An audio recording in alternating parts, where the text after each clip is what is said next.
Our show, our next guest from the Stewardship Network, the founder and CEO, Lisa Brush, and community coordinator, Rob Lazinski. Nice to see you guys. Thanks for having us back. Great to be back. It seems like it's been about a year since you were here. Yep. Mm-hmm.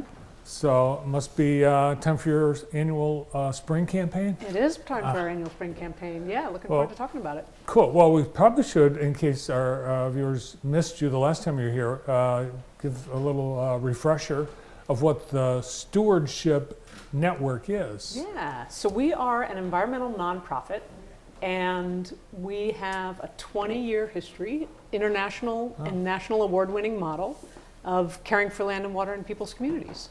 So our mission is to connect, equip, and mobilize people and organizations to care for land and water. So it's all of the organizations and individuals in a given community that care for land and water. So it'll be parks departments, land trusts and land conservancies, consultants and contractors, private property owners, volunteers, you name it. Mm-hmm. If anybody cares for land and water, they're part of the Stewardship Network. We have our geographically place-based member communities operating from the Great Lakes to the Pacific Ocean, and then we link them together to learn from each other. So you're nationwide? We are nationwide.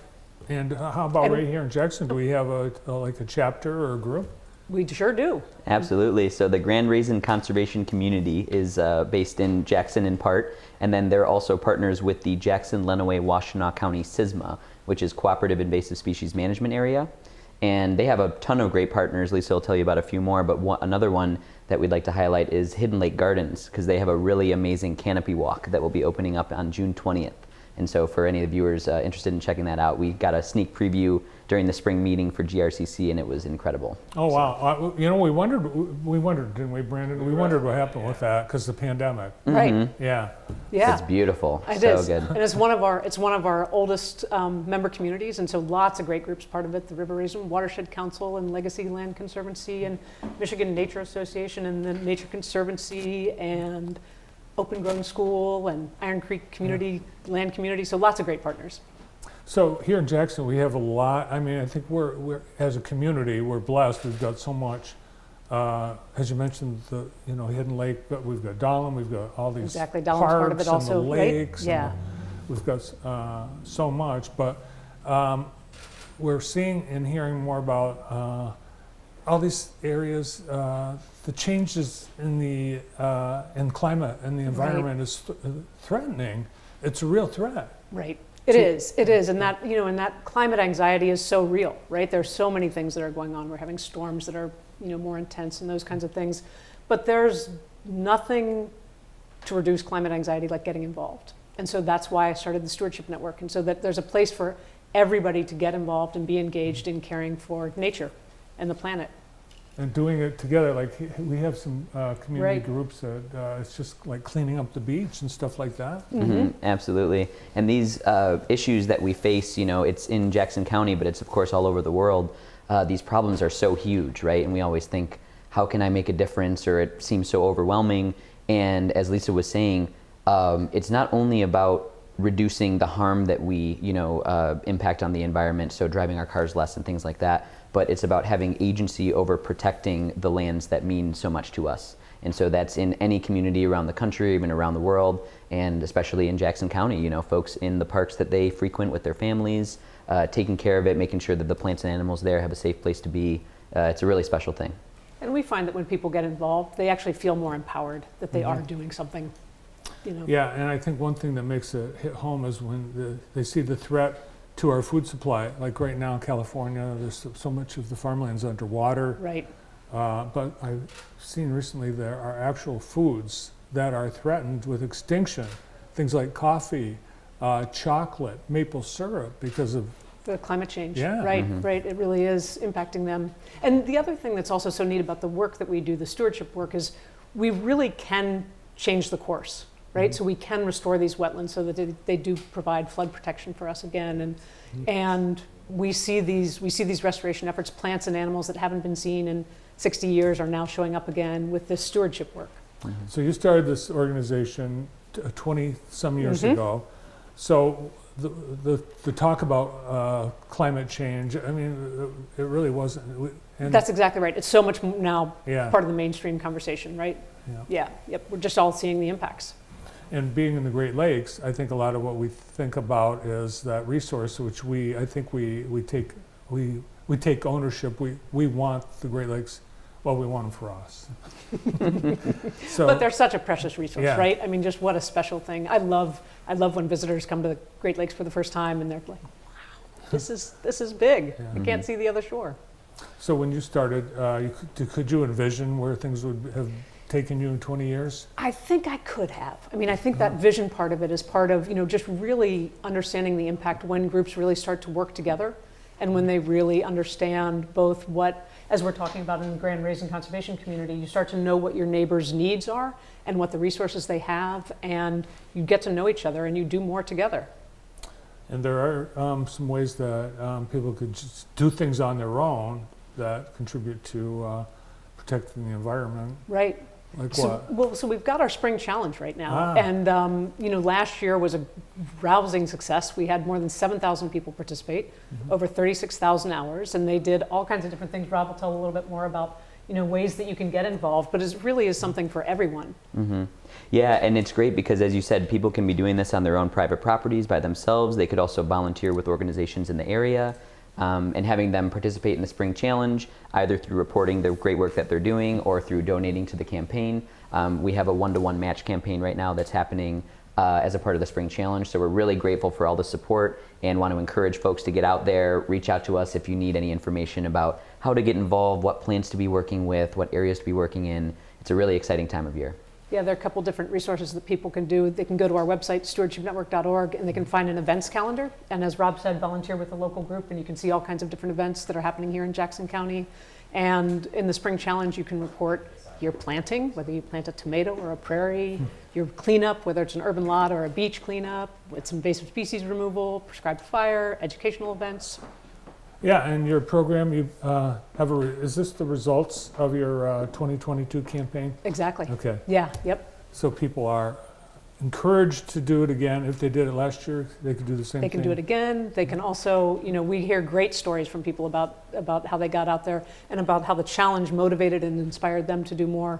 I think oftentimes you were talking about climate anxiety and those kinds of things. It can feel so overwhelming, but when you know that if you're just the only person doing it, but to know that you're part of a community of stewards really across the country and across the globe. How about education? Because, a couple weeks ago when it was 30 degrees all week, people said, well, climate change, global warming, it's cold. Right. And it's colder than it normally is this time of year. The difference between cold weather and global warming. Right. It doesn't mean we don't have winters. It doesn't Right. mean that it's not going to be cold. And it's also, we here in the Great Lakes also are in a really special place. So we see the impacts of it maybe a little bit less. We see the extreme fluctuations in the lake levels and those kinds of things that have been happening, going from the lows to the highs in the course of a very few short years. Yeah, ice storms. Right. Yeah. Exactly. But right now we're seeing devastating tornadoes in the Right. Midwest and South, and heat waves in the Pacific Northwest, Right. which they've never had this Exactly. time. Yeah. An extreme fire where they just haven't had that before either. Besides doing, because you're a nonprofit, do you do fundraising too? We do fundraising too, and we have a one-to-one match right now. So if you donate $10, it becomes $20. If you donate $200, it becomes $400, and we encourage donations of any size. That helps us enable us to continue to do the great work that we do. And do you have members? Is it a membership-based organization? It's not really a membership-based organization. We have our member community program, but then any donors are part of the community. People don't even have to say anything; they just do. Exactly. It's amazing. Do or donate. And what it is that we want to keep the stewards in the field, right? So we fundraise in order to do the work that maybe they would rather not be doing. We're helping them manage their event calendars. We're helping them manage registrations, manage donations on their own. And so we support these groups like the Grand Raisin Conservation Community, and the fundraising enables us to empower them to do the work that they do. And so anytime someone supports the Stewardship Network, between April 12th and June 30th is when that match campaign is happening as a part of the Spring Challenge. We are putting those dollars back into communities, like in Jackson County, to make sure that work's being done and to help them do the work better. So are there areas that groups that you want to grow groups or grow into with local groups? There are. We have inquiries from Baltimore, Maryland, and Indianapolis, Indiana, and all over the country, really. Mm-hmm. And then every once in a while we get one from Ghana or Albania. So are you worldwide now? We're not worldwide yet. Okay. North America? North America. Okay. Yep. We've got the fundraising, the challenge. Did you expect when you started this that you would have a sunset to the organization, or as it stands now, is it something that is forever? I think it will exist forever. I think we'll have to care for nature forever, right? Yeah. It's just like our own health. And Rob, how long have you been with the Stewardship Network?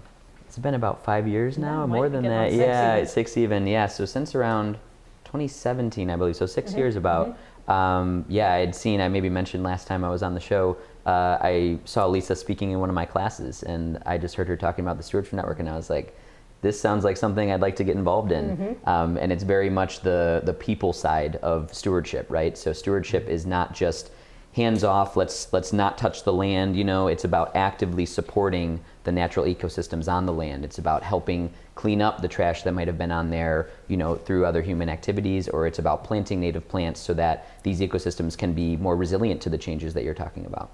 What about invasive species? Like, we've got several plants here in Jackson County that shouldn't be here. We've got things like carp that have come north that shouldn't be here. Right. What's your stand on invasive species? So we are part of lots of invasive species control efforts. And so removing those plants so that the native ecosystems and native plants and animals and birds and wildflowers can thrive. And we've seen great success with it.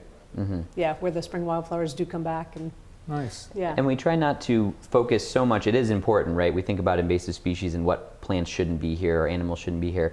But it's really more about supporting the animals that are here, the native ecosystems, the birds that we think of when we visit certain parts of Michigan or things like that. It's like supporting their food sources, supporting their ecosystems. So it's not just about let's take away the bad plants. It's really more about how do we support these healthy native ecosystems into the future. And that's kind of a more invigorating, I think, image maybe than like, oh, I got to pull all of these weeds in my yard every year or something. It's really that shared vision of a collective healthy ecosystem that I think drives people forward. All right, well, we've shared your website address and contact information, and that's where people can go if they want more. Yeah, That's perfect. we look forward to meeting them. Thanks for being here Yeah, today. great. Thank you Thanks so much for having us. Yeah. You Yeah. bet. The founder and CEO of the Stewardship Network, Lisa Brush, and Community Coordinator, Rob Lazinski. Let's stick